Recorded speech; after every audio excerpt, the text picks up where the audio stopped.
দই, তোর চুলগুলো সাদা বলে তুই মিষ্টির কালো চুল দেখে হিংসা করিস? না বাবা। চুপ কর মিষ্টি, আজ তোকে জমিদারের ছেলে দেখতে আসবে, তৈরি থাকবি। সত্যি বাবা? বাবা আমার বিয়ে দেবে না? এই তুই মরতে পারিস না, তোর এই সাদা চুল দেখে কেউ তোকে বিয়ে করতে চায় না, আরো লোকে হাসাহাসি করে। এই দিদি তুই না অমঙ্গল, আজ আমাকে দেখতে আসবে, এই শুভ দিনে তুই বাড়িতে থাকিস না, যা বেরিয়ে যা, যা যা। বলছি কানু মণ্ডলের বাড়ি কোনটা? কানু মণ্ডল? কানু মণ্ডল তো আমার বাবা। তার মানে আমি তোমাকে দেখতে এসেছি? না।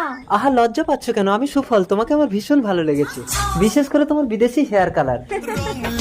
আরে তোমার নামটা বলে যাও। দই গো বাবু, দই।